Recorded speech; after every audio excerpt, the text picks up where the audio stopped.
Ono abadde mu mmotoka ey'ekika kya paso namba UBG 323S kigambibwa nti ebyembi emmotoka emulemeredde neewaba okuva ku kkubo okukakkana ng'agudde mu luwonkeera n'emuttirawo. Okusinziira ku musomesa w'Ekyeswa Goleti gwe tusanze ng'ebigambo bimuweddeko, agambye nti abadde alina okumusomesa ku makya wamu ne banne abalala, wabula agamba nti aguddewo ekigo bw'awulidde nti omuyizi we gw'abadde alindiridde okusomesa nti ate abadde Afiride mu Kabenje.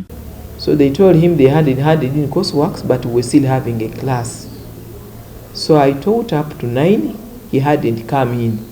Ono agambye nti Muhumuza abadde muntu mukkakkamu era ayagala ennyo okwongera okumanya naddala mu kisaawe ky'ebyamawulire. He was a quiet boy, but he would always ask. Even if you said something and missed out a word, he would notice there's something you have missed. Poliisi y'ebidduka erina byetangaazizza ku kabenje kano. Awera sawa 2 ne tufuna esimu kuva mu control room batugamba nti waliwo accident eri ku Gondi eri Mpala yalitiwadde ne plaza.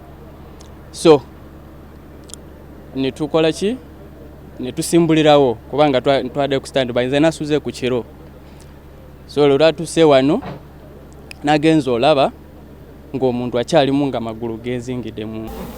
Edward kyemumanyiko nga nze Edward abadde musajja mu malirivu nti amidst the busy schedules z'abadde alina mu mawulire abadde afuba nnyo najja alabe ng'asanga classes ez'okumakya.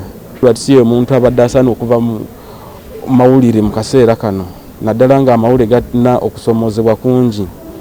Naddala nga nze mbadde musomesa course ya environmental journalism, naddala nga eggwanga tulina okusomozebwa mu coverage ya area ya environment.